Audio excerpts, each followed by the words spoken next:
Yo sé que Dios tiene algo especial para nosotros hoy y espero que Dios nos dé las gracias de poder transmitirlo como Él así me lo mostró.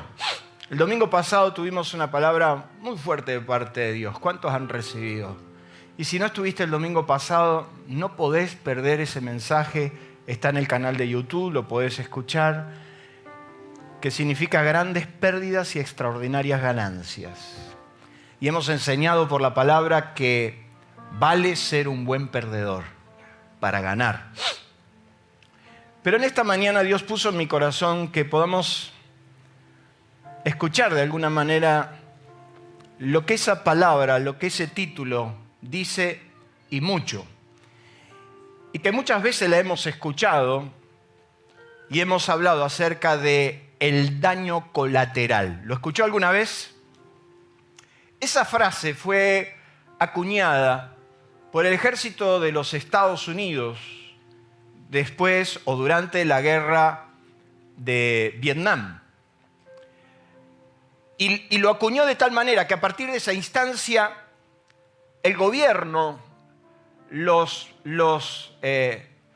absurdo de las guerras, los daños ocasionados por políticas macroeconómicas y etcétera, siempre se aduce a esta frase que surgió precisamente en una guerra que demoró 20 años y se llevó puesto entre 3.6 y 5.7 millones de seres humanos. Entonces, para justificar semejante tragedia y todo lo que rodeó semejante tragedia, el ejército americano empezó a enarbolar una bandera que se llamó, lo que sucedieron fueron daños colaterales. Y los daños colaterales, el término acuñado por el ejército de Estados Unidos durante la guerra de Vietnam al referirse al daño no intencional o involuntario que pudiera darse al perseguir el real objetivo de guerra o de las operaciones militares. Diga conmigo, daño no intencional. Es como cuando pasa algo que no lo buscaste o pasa algo que sencillamente sucedió. Estabas buscando otro fin, pero de repente ese fin produjo un desastre o un montón de dolor a tu alrededor que no tuviste otra alternativa que recibirlo, pero que fue un daño no intencional o involuntario. Claro, después nos dimos cuenta que en realidad esto era lo que los técnicos llaman un eufemismo. Hoy estoy medio raro, ¿verdad? Pero un eufemismo, dicen los diccionarios, que es la manifestación suave o decorosa de ideas cuya recta y franca expresión sería dura o, ¿qué dice ahí? Malsonante. O sea que un eufemismo es, de alguna manera, una manifestación que le buscamos para no decir lo que está pasando. O sea, no podía decir el ejército, mirá, barrimos un país, lo destruimos, matamos millones de seres humanos, perdimos la guerra, ¿y cómo lo explico? Entonces le mandamos un eufemismo. Es como cuando de repente se te quemó la cocina, la comida que le cocinaste a tu esposo. Y en vez de decirle que estuviste colgada de la novela esta colombiana que está de moda, ¿cómo se llama? La de Café con aroma de mujer. Y que últimos 5 minutos dice, uy, viene el viejo, y preparaste, y en vez de decirle, mirá, mi amor, la verdad, me quedé dormida, me quedé mirando la novela, le decimos, esta olla que te dije que no me compres, me quema la comida. Eso es un eufemismo. Dice los diccionarios que es una palabra o expresión menos ofensiva que sustituye a otra de mal gusto que puede ofender, sugerir algo no placentero o peyorativo al oyente. Se produce cuando se pretende usar palabras inofensivas o expresiones para desorientar, evadir, evitar, hacernos conscientes de una realidad cruda y desagradable. Un eufemismo también es, y se emplea mucho como un lenguaje políticamente correcto para evitar posibles ofensas a grupos o individuos o como instrumento de manipulación del lenguaje para hacer más fácil la aceptación por la masa de ideologías que expuestas de otra manera resultarían reprobables. O sea, ¿cómo comunicamos esto? Y bueno, vamos a buscarle la mano como para que caiga bien.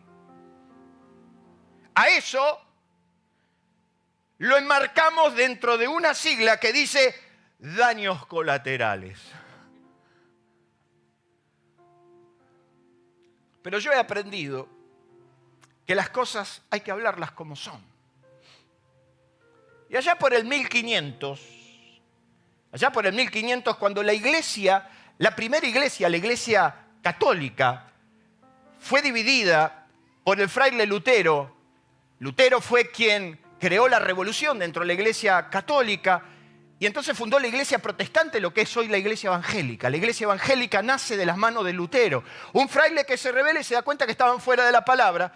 Y entonces, tanto Lutero como Calvino, otro gran reformador, empezaron ellos a discutir acerca de muchas cosas que la iglesia abrazaba. Y una de ellas es que discutían sobre lo que era sustancial o lo que era transustancial.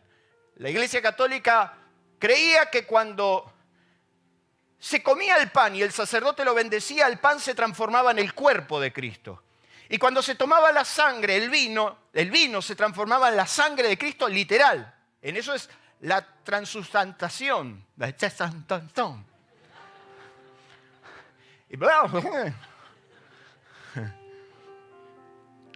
transustantación. De ahí es por qué la Iglesia Católica, que no estoy ofendiendo, no quiero marcar eso, por ejemplo, el credo común no puede tomar del vino, porque eso solamente lo puede tomar el sacerdote.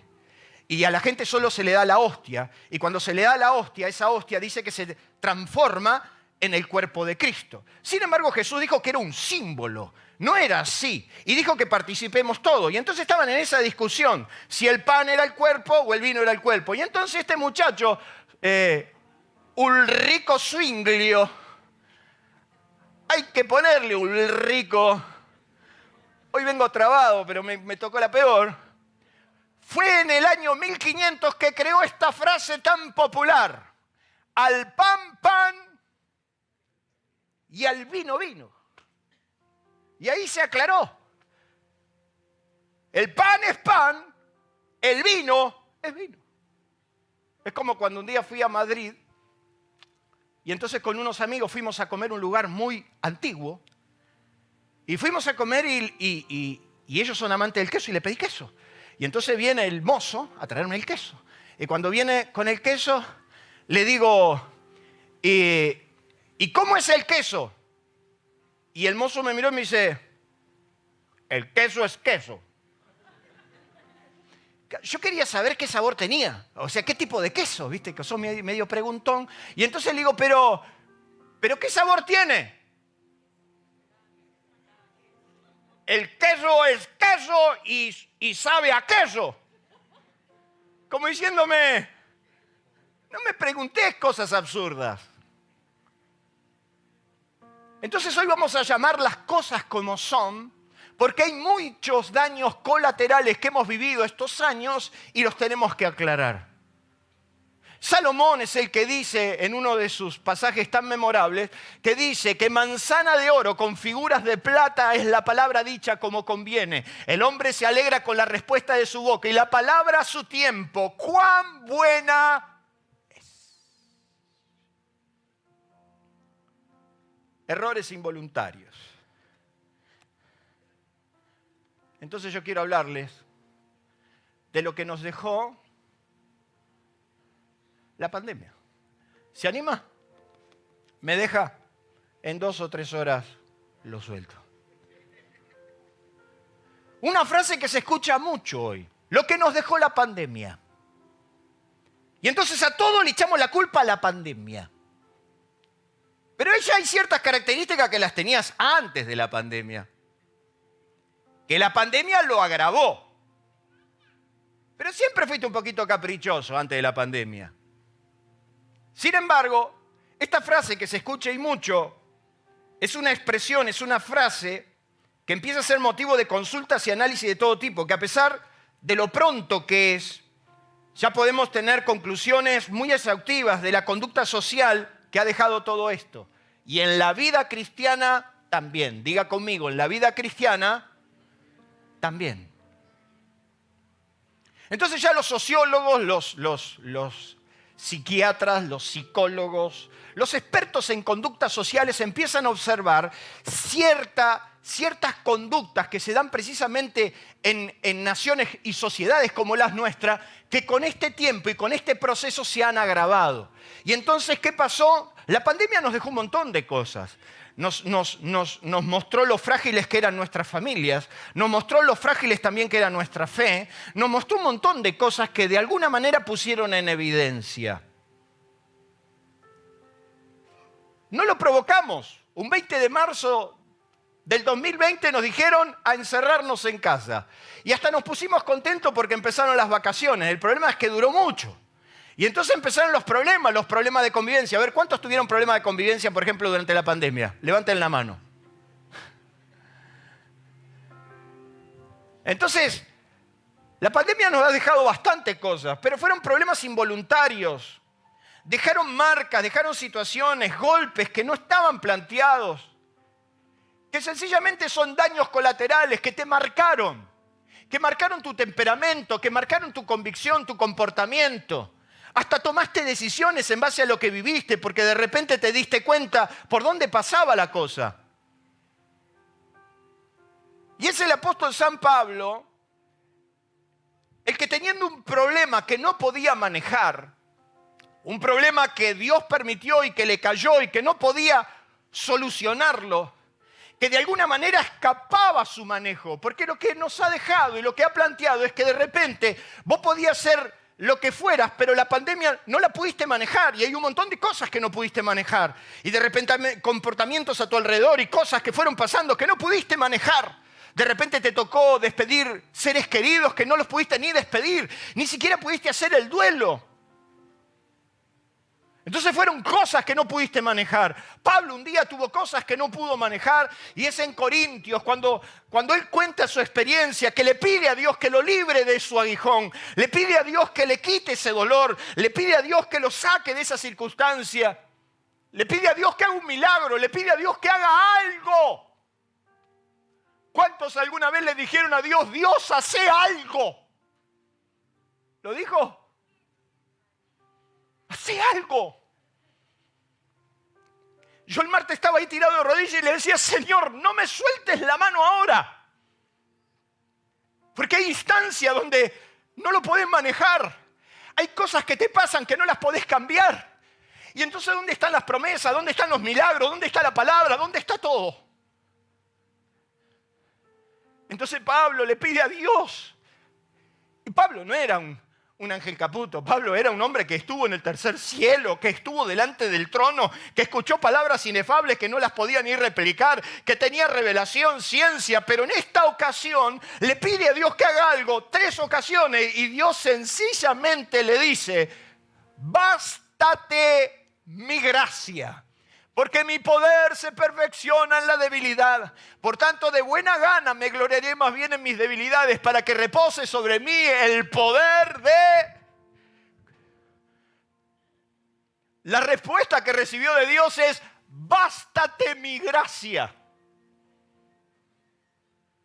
Porque en este estado, en esta situación, cuando vos no la podés manejar, cuando vos no podés hacer nada, cuando no ves absolutamente nada, entonces ahí, en tu peor momento, yo soy fuerte. ¿Cuántos dicen amén?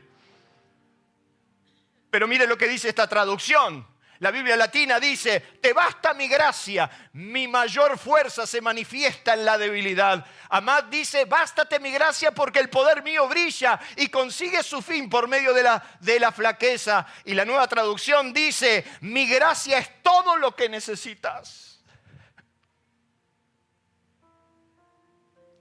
Entonces hay un momento que no tenés respuesta.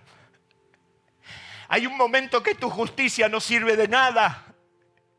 Hay un momento que lo único que vos necesitas es la gracia de Dios. ¿Cuántos dicen amén? Y la gracia es el don no merecido. La gracia es lo que se recibe sin reproche. La gracia es sencillamente el acto de misericordia de Dios.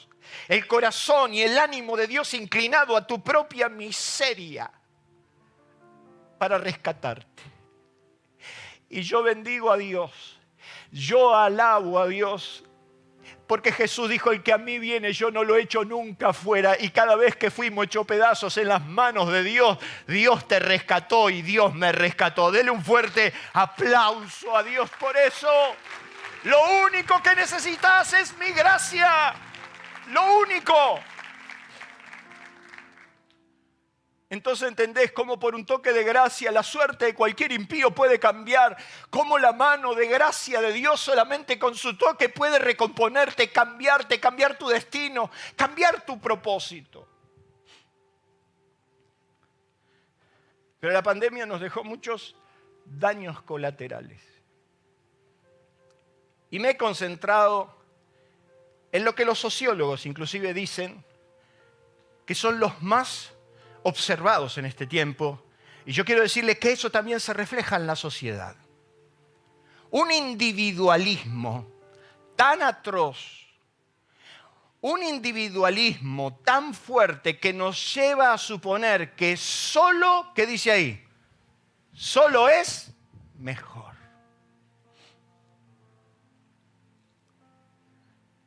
El pensar que puedo con todo. El pensar que no necesito de nadie. El pensar que yo puedo y me la banco. El sentirte tan fuerte y tan grande que yo puedo con todo. Y de repente no pudiste con nada. Y de repente las cosas se te fueron de las manos y te diste cuenta por un instante, y nos damos cuenta por un instante, que no fuimos diseñados para estar solos. De hecho, que cuando Dios creó al hombre y lo puso en el huerto, dice la Biblia que Adán estaba rodeado de cosas hermosas. Dice la Biblia que Adán tenía un huerto excepcional. Era el mejor triplex, la mejor casa que usted podría tener. Porque dice que estaba en el mejor lugar. Sin embargo, dice que cuando Dios lo vio a Adán, y no lo va a decir en sentido matrimonial, lo va a decir en razón a su ser individual. Y dijo, no es bueno que el hombre esté solo. Eso quiere decir que no fuimos diseñados para estar solos. Y aunque nos encerremos en un cuarto y pensemos que tenemos el mundo en nuestras manos porque tenemos una computadora en nuestras manos, y eso las nuevas generaciones inclusive lo profundizan mucho más, el promedio, y lo veíamos también en la obra de teatro que se dio, el promedio de cómo nuestros hijos, nuestros adolescentes, nuestros niños dependen de una pantalla, se meten y se esclavizan, por más que fuera, se encierran en sus cuartos, se conectan al mundo y ahí pueden estar horas.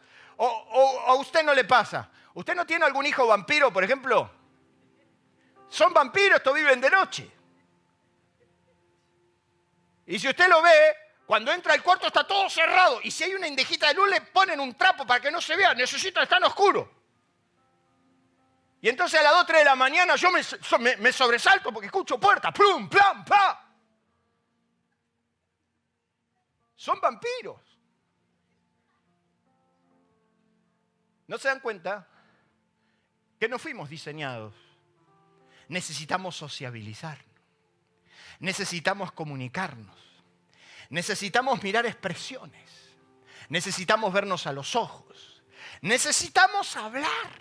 Oiga, mire, qué cosa tan impresionante en los tiempos que nos corren hoy, y no es una crítica, es una realidad, que los chicos hablan más por chat que por vía normal. Diga conmigo, vía normal. Es más, conozco casas que para llamarlos a comer le mandan un mensajito. Ya no existía el ¡a comer!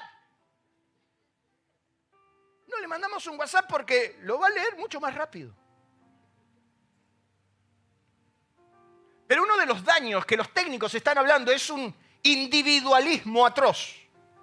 Y la Biblia nos dice, mejores son dos más que uno, porque tienen mejor paga de su trabajo. Porque si cayere, el otro le levantará. Pero ¡ay del solo!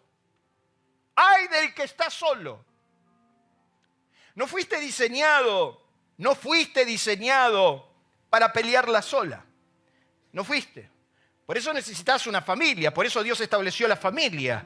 Y Dios la estableció antes de la iglesia, y estableció la familia, y estableció las sociedades, y estableció un grupo de personas con los que tenés que convivir, con los que tenés que aceptar reglas. Pero claro, el problema es que todo lo que nos dejó esto es un individualismo tan fuerte donde ya no me interesan las reglas y como las reglas de mi casa no me sirven, yo me voy y me corto solo. Porque puedo solo. Y como me dijo el otro día un joven, yo me voy porque puedo solo. Le dije, muy bien, pero eso sí, una cosa, te llevas los trapos de tu casa, no vas a volver ni para que te planchen una camisa, ¿no? Porque no vayas a hacer cosas que solamente te vas, pero volvés para que la esclava te lave, te planche y te cocine.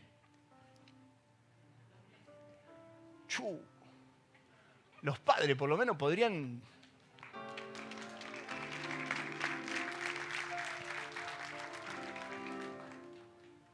Pero vivimos eso. No fuiste diseñado para estar solo, por eso necesitas una casa, una familia, una sociedad. Pero vivimos en esa sociedad donde podemos solo. Y si nuestros jóvenes, muchos de nuestros jóvenes, tuvieran la posibilidad de irse a vivir solos, se irían a vivir solos. Y no lo critico ni lo cuestiono, es una modernidad. Sin embargo, en el plan de Dios es que vos tengas que estar dentro de un cuadro familiar, dentro de una norma, dentro de reglas, dentro de convivencia, donde no solamente hagas lo que se te dé la gana, también aprendas a respetar al otro. Porque el gran problema que tenemos es una sociedad que no respeta a nadie. Y alguien lo va a decir y no es un eufemismo.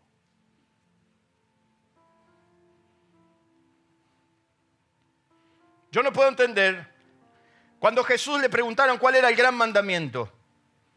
Y entonces Jesús le dijo que el gran mandamiento es amarás a tu Dios por sobre todas las cosas, de todo corazón. Y dice, y amarás a tu prójimo como a ti mismo.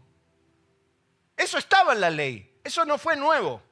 En la ley estaba establecido en Levítico 19, no te vengarás, ni guardarás rencor a los hijos de tu pueblo, sino que amarás a tu prójimo como a ti mismo. ¿Por qué entonces Jesús habló de un mandamiento nuevo? En 3 ocasiones, en San Juan 14, en San Juan 17 y en varios otros lugares le dijo a los discípulos, les doy un mandamiento nuevo. ¿Lo ha leído alguna vez? Que os améis unos a otros. No era nuevo. No era nuevo. El mandamiento era viejo. Diga conmigo, el mandamiento era viejo. ¿Por qué Jesús habló de un mandamiento nuevo? ¿Por qué le dijo a los discípulos que había que amar al prójimo como a nosotros mismos? ¿Y por qué les habló de un mandamiento nuevo si el mandamiento era viejo? Dice San Juan 13, un mandamiento nuevo os doy, que os améis unos a otros como yo os he amado. Ahí estaba lo nuevo. Lo nuevo es que Jesús le está diciendo a los discípulos cómo tenían ellos que amar. Tenían que amar tanto al otro que lo tenían que hacer a la manera de Jesús. Diga conmigo, a la manera de Jesús. ¿Cuál era la manera de Jesús? San Juan capítulo 13, verso 1, dice la palabra que Jesús, sabiendo que su hora había llegado, sabiendo que ya estaba por partir al Padre, como había amado a los suyos, los amó hasta el fin. Entonces, ¿cómo es el mandamiento nuevo? Amar al otro como amó Jesús a sus discípulos. ¿Y cómo los amó? Hasta el fin. ¿Qué significa hasta el fin? Eso significa un amor incondicional que no cambia por intereses ni posiciones. Uno ama hasta el fin, pase lo que pase, y no va cambiando de amor a medida que las cosas y los vientos le sean mejor. ¿Me está entendiendo o arranco de nuevo? Hasta el fin. Hasta que te des cuenta de que tenés algunos defectos. ¿Usted no conoce gente que anda cambiando de amor cada 4 o 5 años? Y te dicen, esta es la que encontré, esta sí. Esta sí. A los 5 años dice, es igual que la otra. Porque ya está mirando otra. Y entonces empieza a suponer que esta cuando se levanta a la mañana tiene aroma de flores en la boca. Hasta que después del primer año la chica no toma las mismas precauciones y se da cuenta que tiene lo mismo que el hipopótamo que tenía antes. Y entonces le empieza a encontrar todos los defectos. Ella o él, va para los dos. Entonces ya no lo amó hasta el fin. Amor hasta el fin es como amó Jesús a sus discípulos, que dijo, los he amado aún cuando sabía que me iban a traicionar. Porque dice ahí en San Juan 13 que los amó hasta el fin, entonces quitándose la toalla, se ciñó se arrodilló frente a sus discípulos y le lavó las patas sucias. Hay que tener coraje para lavar patas sucias.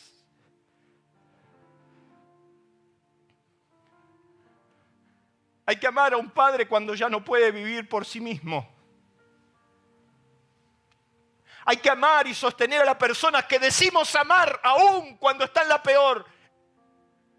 Amar hasta el fin es demostrarlo. Pase lo que pase.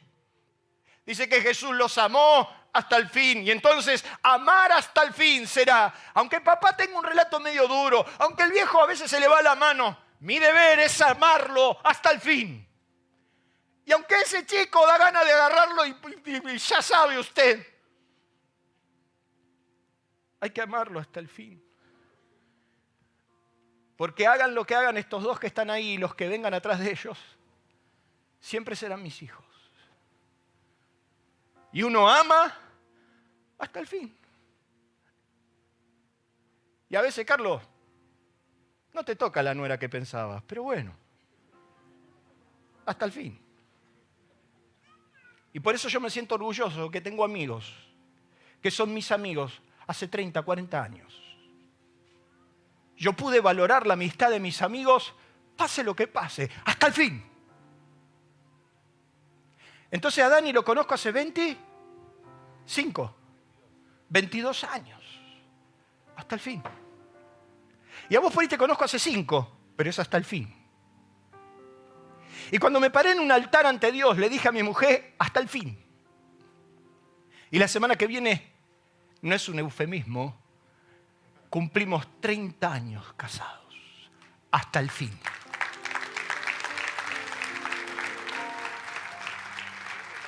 Solo no podés. Y en este individualismo donde no la creemos, hasta llega tal el descaro que ni siquiera necesitamos de la iglesia, ¿sabe? El otro día hablaba con un pastor amigo que me decía, me parece, yo te critiqué, pero ahora te estoy dando la razón. Hace algún tiempo atrás le dije, mirá querido, yo me estoy dando cuenta de algo que la gente adoptó la fácil. Llega a las 6 de la tarde y dice, vieja, poné el mate que escuchamos el gordito. Pero de repente venir acá es venir, bancarte a Lucho, bancarte al de protocolo, bancarte a Chayén si nos toca. Y entonces vos tenés que venir y tenés que respetar reglas. Empezamos a las 10, no empezamos a las 10 y cuarto, no empezamos a las 10 y media, empezamos a las 10. Y entonces tenemos que venir y respetar el lugar. No podemos comer acá porque esto no es cualquier cosa. No podemos andar corriendo, no habilitamos la fritanga del fondo para que alabaréis. No, esto no es así. Pero pensamos que solo podemos. Pero hay un momento donde vos necesitas ayuda. Donde necesitas al amigo, donde los amigos no se cambian por intereses o posiciones, donde tenés que respetar un sentimiento, donde tenés que respetar una relación y donde tenés que ser constante, inclusive a tu iglesia, inclusive a tu pastor.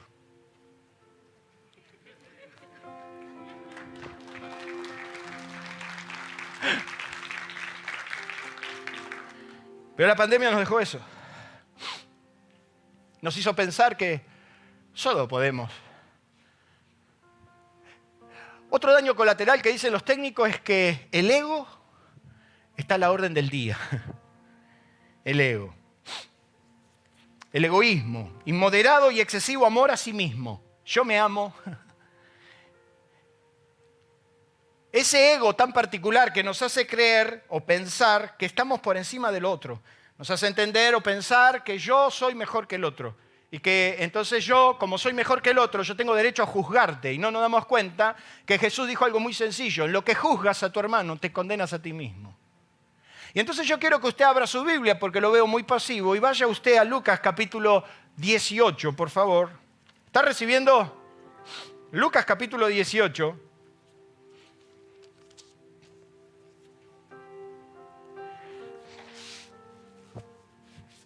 Verso 9, dice, a unos que confiaban en sí mismos como justos y menospreciaban a los otros, dijo también esta parábola.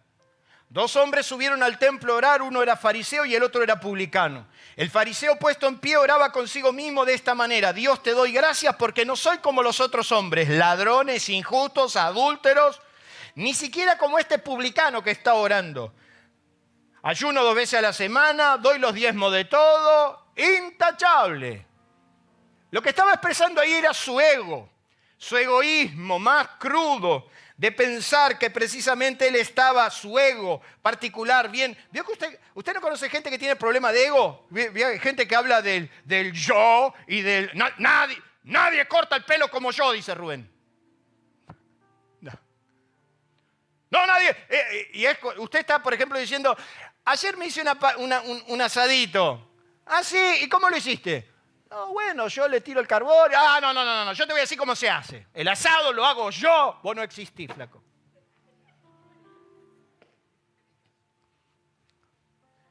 El ego. El ego que te lleva a pisar al otro. El ego que te lleva a menospreciar al otro. Y este estaba diciendo, yo te doy gracias porque no soy como el otro. Y más el publicano estando lejos, ni siquiera quería alzar sus ojos al cielo, sino que golpeaba el pecho diciendo, Dios sea propicio a mi pecador. Os digo que este descendió a su casa justificado antes que otro, porque cualquiera que se enaltece será humillado, y el que se humilla será enaltecido. Claro, vivimos en un reino al revés. Si te enalteces, se te va a humillar. Pero si te humillas, se va a levantar. Por eso la palabra dice, porque el que se enaltece será humillado y el que se humilla será enaltecido. En otra palabra también dice Santiago, pero él da mayor gracia porque Dios resiste a los soberbios, pero da gracia a los humildes. El ego te lleva a pensar que primero yo, después yo y tercero yo. Y hay alguien que te está necesitando. Hay alguien que necesita escuchar tu voz. Hay alguien que puede poner una mano sobre tu hombro para decirte que no estás solo. Y que solo no se sale, que todos absolutamente necesitamos ayuda. ¿Cuántos dicen amén? Lo tercero que yo noto es que esta pandemia nos dejó también esto. Tirar la casa por la ventana. Es como se decía antes la chancleta, tiró la chancleta. Parecería que viene el fin del mundo. Y entonces como que todos salimos a reventar absolutamente todo. Usted tenía que ver este año, si usted estuvo por los lugares turísticos, la locura que había. Y eso que estábamos de pandemia. Yo cuando llegué a la playa le dije a mi mujer, doy gracias a Dios porque acá no hay más COVID. No hay más. Estábamos apiñados unos arriba al otro y parecía que el mundo se terminaba. Como vemos que el tiempo pasa y lo que buscamos o creemos no viene, entonces nos tiramos a la deriva a vivir el momento. Sacrificamos propósitos, proyectos, no importa nada. Vivimos el hoy y no importa, mañana veremos. Es como que todo lo que se nos dijo, todo lo que aprendimos, todo lo que se nos enseñó, todo lo que tuvimos que ver de alguna manera, no, tiramos la casa por la ventana. Y de repente yo tengo problemas, pero lo profundizo. Total, tiro la casa por la ventana.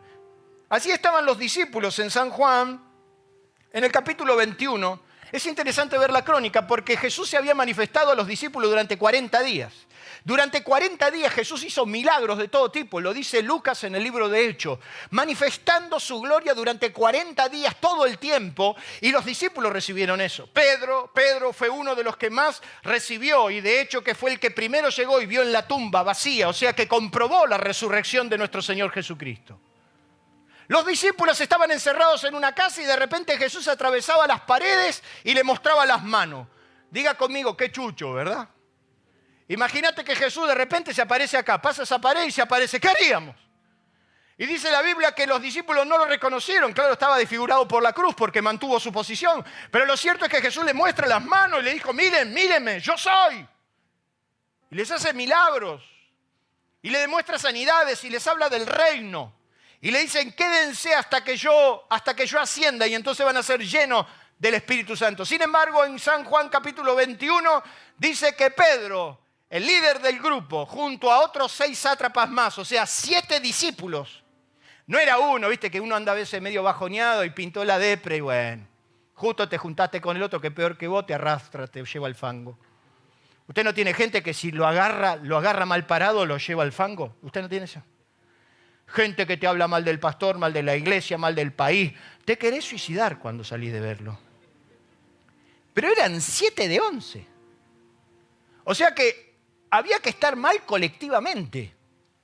los 7 que les voy a contar estuvieron cuando Dios hizo inclusive milagros mostrándose como glorificado y en la resurrección y hablando de la resurrección. O sea, usted está frente a un milagro extraordinario. Usted por lo menos por temor se tendría que quedar en su convicción. Pero Pedro, más otros 6, 7, San Juan capítulo 21, dice que Pedro dijo, ¿sabes qué?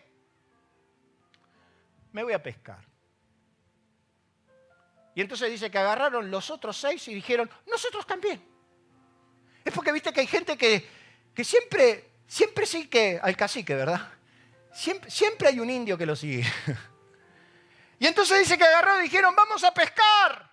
Y dice que estuvieron toda la noche y no pescaron nada. ¿Nadie se le ocurrió recordar la famosa pesca milagrosa? ¿Se acuerda usted de la pesca milagrosa? ¿No les había pasado ya? Yo si a mí me pasa 2 veces lo mismo, yo lo pensaría, diría, yo creo que pasé por acá. Como me dijo un amigo, una vez es experiencia, 2 veces recontra experiencia, la tercera es estupidez. Entonces yo me imagino que cuando tiraron la primera red y no sacaron nada, y tiraron la segunda red y no sacaron nada, ninguno de los 7 dijo, che, ¿vos te acordás ese día que no pescábamos nada? ¿Vos te acordás lo que nos pasó? ¿Vos te acordás que no habíamos logrado nada y de repente Jesús nos llevó al pleno mediodía a pescar y llenamos las redes y llenamos los barcos? Era porque Jesús estaba en el barco. Esa es la diferencia y acá Jesús no está. Y aparte el Señor nos dejó que quedemos orando, que quedemos esperando la ascensión de Él. ¿Qué hacemos pescando? Y hay gente que cuando ha atravesado esto no le importó nada. Hay gente que ni se congrega por todo este tiempo. Y me estás mirando.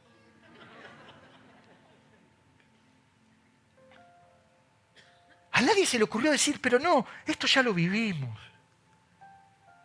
Pero vivimos una situación donde somos capaces de destruir familias, somos capaces de destruir nuestra relación con nuestros hijos, rompemos todo, tiramos la casa por la ventana.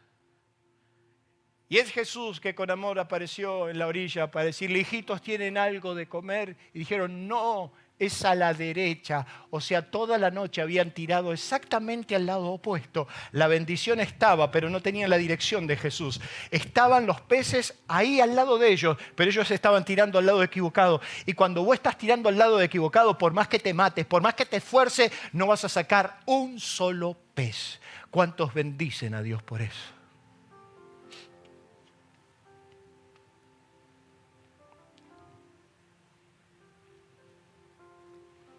Cero compromiso.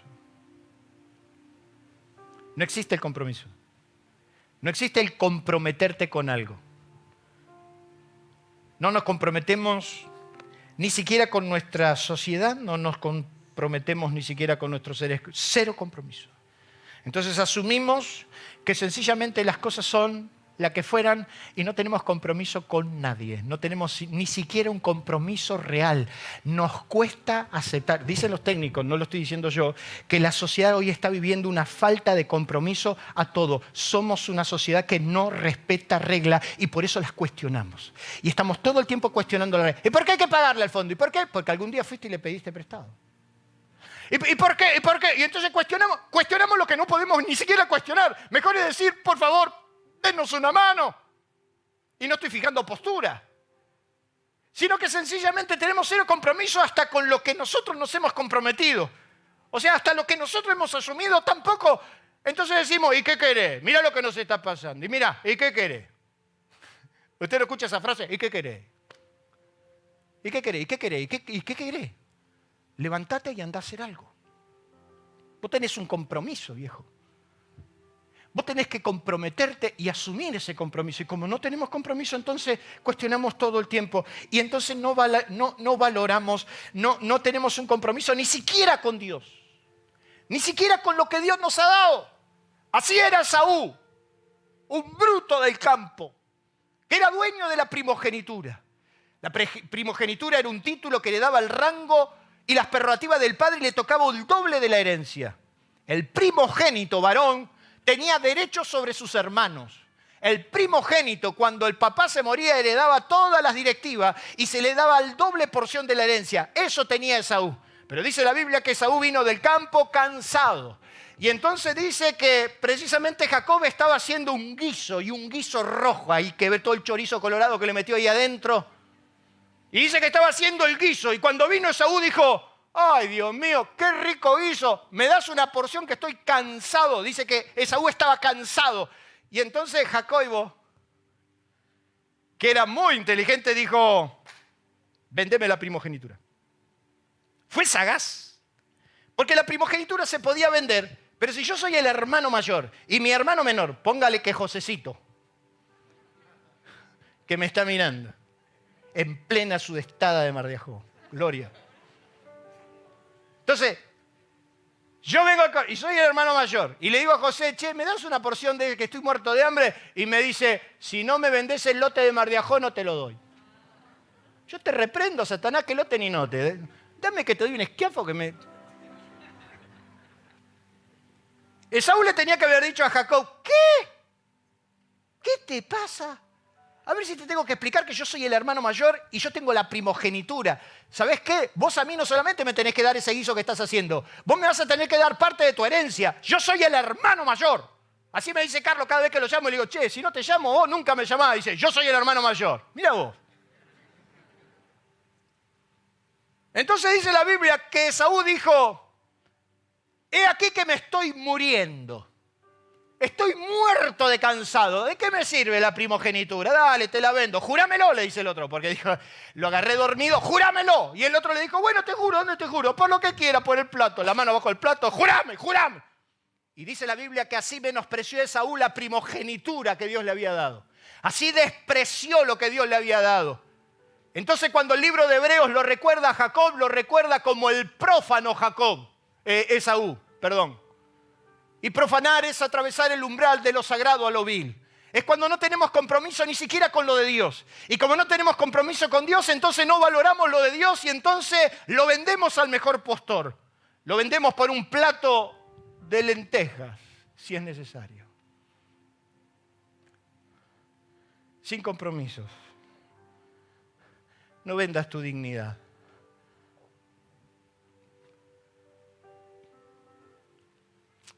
Los daños colaterales. Nos hizo así. No nos dimos cuenta. No nos dimos cuenta que tanto encierro, tanta soledad nos fue transformando en eso. Y también nos ha dejado traumas. ¿Y qué cosa? Y más traumas. Traumas. Choque emocional que produce un daño duradero en el inconsciente. Emoción, impresión negativa, fuerte y duradera. Y de repente vos que no tenías miedo a nada, ahora tenés miedo a todo. Y de repente que vos no tenías problemas de depresión y te encontrás deprimido. Y de repente emociones que pensabas que las tenías controladas, de repente se te descontrolaron. ¿Le estoy hablando cosas que les han pasado o le estoy hablando en chino? Y entonces de repente tus emociones se lastimaron, se hirieron. Y a veces no nos damos cuenta que estamos lastimados y a veces no nos damos cuenta cómo las circunstancias nos fueron heridas. Yo me acuerdo en un momento de mi vida que no me había dado cuenta y yo era el predicador que andaba ministrando por todos lados y no me había dado cuenta que una serie de situaciones habían pasado en mi vida que me habían lastimado emocionalmente. Y un día yendo a Ramírez a predicar a mi querida iglesia de Ramírez, resulta que me senté en el micro y estaba solo, era el único que iba a Ramírez, no sé qué pasó ese día. Y yo iba a predicar y era el predicador a las naciones, yo iba a predicar a Ramírez. Yo no me daba cuenta de lo que también me estaba pasando. Pero de repente cuando me senté en el colectivo, me pusieron, ¿vio en el micro? Yo estoy diciendo una antigüedad, pero ¿en el micro todavía se sigue pasando películas? Bueno, en aquel tiempo te ponían ese videocassette. Y era solo. Y me pone la película Liberen a Willy.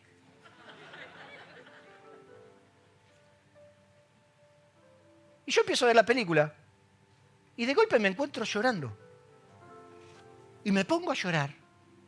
Y me pongo a llorar por el chico y la ballena. Y yo lloraba desconsoladamente. Y llegó un momento que hasta empecé a decir, Señor, libera a la ballena. Pero si yo sabía lo que había pasado. Yo estaba ahí, compenetrado, llorando. Y digo, no puede terminar mal esto. Pero la había visto la película. No es que no la había visto. Y entonces me di cuenta que fue un disparador. que mis emociones estaban muy dañadas. Y cuando encontré la posibilidad de salir por ahí, salí por ahí. Y la pandemia nos ha dejado traumas. Yo reconozco que me cuesta hasta a veces entenderlo. Porque fui un hombre que me tuve que levantar de la ceniza y hay cosas que para mí son irrelevantes y de repente hay personas que están sumidas en una depresión por eso. Y de repente tienen miedo o de repente pasan cosas que nunca les pasaba y es Elías. El que hizo caer fuego del cielo es Elías. El que desafió 850 falsos profetas es Elías, que se paró delante de Acab a desafiarlo. Es Elías que oró para que se cierre el cielo y no llueva. Y durante 3 años y medio no llovió. Es Elías que tiene fe para creer que va a ir a comer de manos de los cuervos. Dios le dice, andate a tal arroyo, yo te mando los cuervos. Y él tuvo fe para creer. Es Elías el que va a la anciana, a la viuda, y le dice, dame la última porción de harina, que Dios va a prosperar y Dios va a bendecir y no nos va a faltar. Es Elías el que resucita al hijo de la viuda. Es Elías el que hace caer fuego del cielo.